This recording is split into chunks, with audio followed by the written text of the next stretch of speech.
Dúvida, dúvida, dúvida. Se a margarida flor é branca de fato, qual é a cor da margarida que varre o asfalto?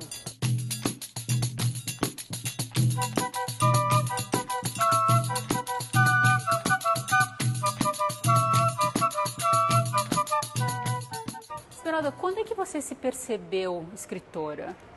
Na verdade, foi no momento mais difícil da minha vida.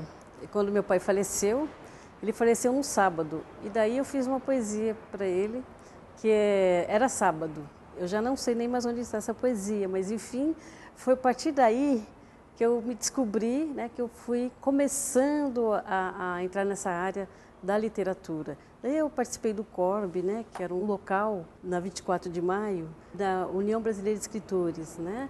Eles faziam muito recital de poesia. A gente ia lá no palco, né, e falava suas poesias. Era uma coisa livre. E dali também eu comecei a me interessar mais, a exercitar. Nos anos 80 eu entrei na faculdade, eu conheci o Quilomboje, conheci os cadernos. Daí eu fui tomando mais ciência e noção e fui tomando mais contato com a literatura e assim, o mais aprendizado, né? Esmeralda atua no movimento negro como coordenadora do coletivo Quilomboje. Ministra palestras, conferências e seminários sobre a escrita feminina negra. Como é que é esse processo de criação seu? Assim, não é o burguês, não é o ideal. É assim aquela coisa que muitos escritores têm, né? A gente não tem um escritório para a gente tem os espaços que a gente consegue. Porque a maioria das vezes a família negra ela é grande, né? E as pessoas assim, em volta da gente, elas não entendem que você precisa de um silêncio, né? Então você tem que criar, às vezes você vai no seu quarto, se tranca, às vezes vai ao banheiro, você se tranca para poder criar.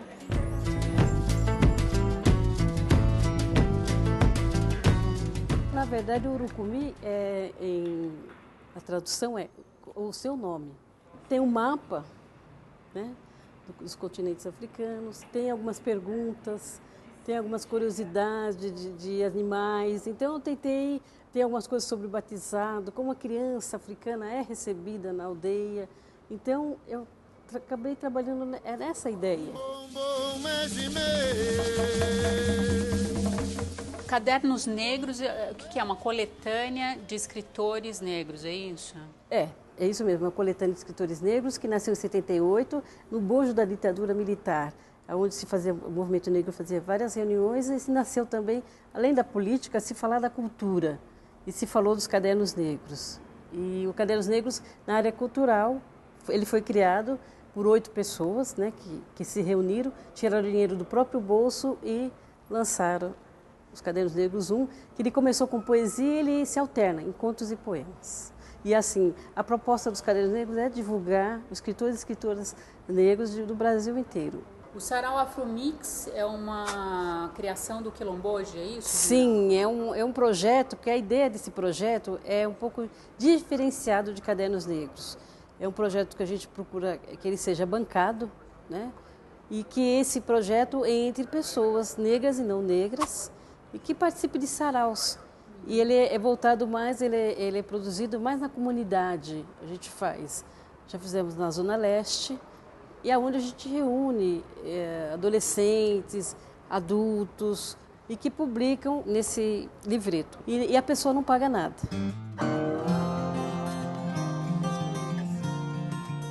Tem uma postura política em se assumir como escritor negro.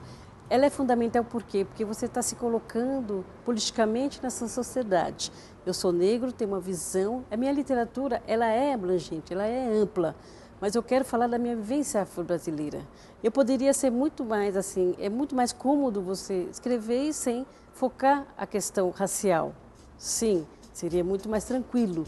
Mas nós queremos trilhar esse caminho.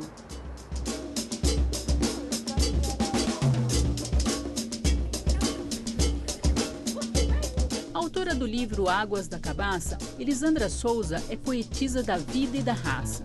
Mulher, negra, ela ultrapassa os muitos desafios para sua voz ser ouvida. Quando o apresentador questioná-la, ela simplesmente retocará a maquiagem. Não quer estar feia quando a câmera retornar e focar em seus olhos, em seus lábios. Só estou avisando, vai mudar o placar. Se a justiça é cega, o rasgo na retina pode ser acidental. Afinal, jogar um carro na represa deve ser normal. Jogar a carne para os cachorros, procedimento casual. Você tem poetas mulheres negras, mas publicadas são menos ainda. Assim, são poucas, assim, dá para citar nos dedos quem, né? Então é esse desafio, assim, por serem poucas, mas a temática, né? Porque, querendo ou não, eu vou falar de questão racial no Brasil é tratar da questão do racismo, né? Então, é um assunto que é um tabu, é uma pedra no sapato, assim. Então, é um mal-estar de quem ouve, é um mal-estar também de quem recita. Só estou avisando, vai mudar o placar. Já estou vendo nos varais os testículos dos homens que não sabem se comportar. Lembra da cabeleireira que mataram outro dia? E as pilhas de denúncias não atendidas? Que a notícia virou novela e impunidade? É mulher morta nos 4 cantos da cidade? Só estou avisando, vai mudar o placar.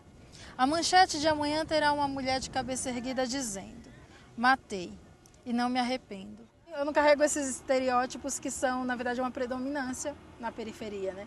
Assim, ter sido mãe cedo. Eu não gosto de ser exemplo nem ser exceção, mas infelizmente ainda eu sou. Assim, ter estudado numa universidade como Mackenzie, ser a única aluna negra numa sala de 70 alunos. Então, eu não quero ser exceção, não quero ser tipo a única, né? Mas ainda a gente tem esse agravante.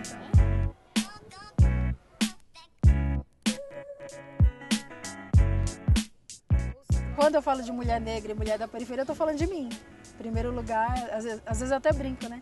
Na verdade, eu escrevo primeiro para mim, né?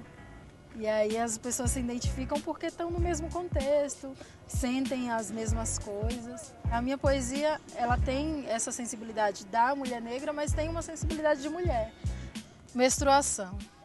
Sangre mais uma vez, expele do teu corpo o embrião não fecundado. Junte todo o amargor e sangre outra vez. É dolorido, mas sinta com intensidade essa cólica, esse mal-estar. Mais sangre mais uma vez. Sangre nessa hipócrita sociedade.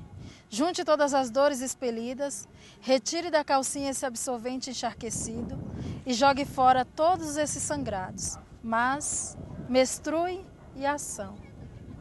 Minha referência é uma referência brasileira, mas uma referência africana, né? Como essa busca de raízes, de origem. Mijiba é uma palavra africana, da língua Shona, que significa jovem mulher revolucionária.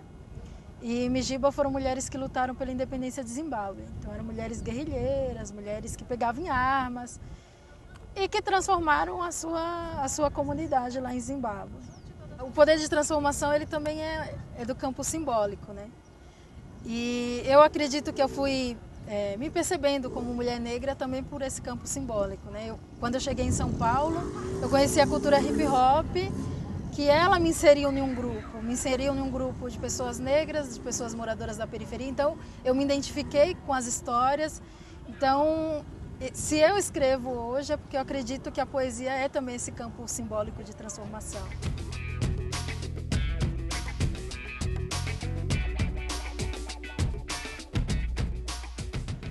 A receptividade da sua poesia pelo público, ela está maior, ela tem mudado? Como é que ela é? Você só está falando de tabus, né? Leitura é um tabu, na periferia então é outro tabu, né? Eu acredito que é uma gota de água no oceano, mas que pode sim fazer a diferença, mas a gente está falando de leitura, né? Então, a gente tem um histórico de pessoas que não leem, pessoas analfabetas. Então, a recepção, às vezes, por eu estar em volta de pessoas que leem, que estão produzindo, ela chega com intensidade dessas pessoas, mas do grande público, eu falei, poeta continuo e sou poeta anônima, né?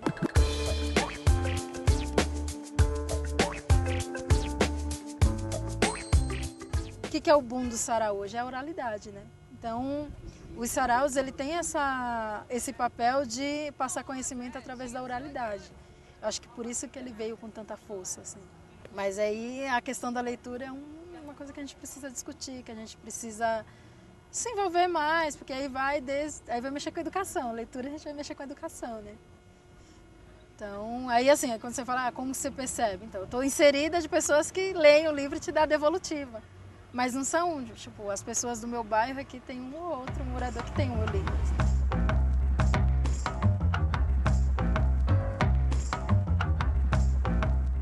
A poesia, para mim, além de válvula de escape, né, é essa inquietação, né, de ver as coisas acontecendo e aí, o que eu posso fazer? A poesia em si, ela não transforma nada, né? Ela transforma o que você pensa sobre o mundo, ela não é a poesia que vai fazer as pessoas se mobilizarem e tal, mas é o que essa poesia faz com que essa pessoa dê um passo, não é a poesia que vai lá e vai fazer as coisas, né?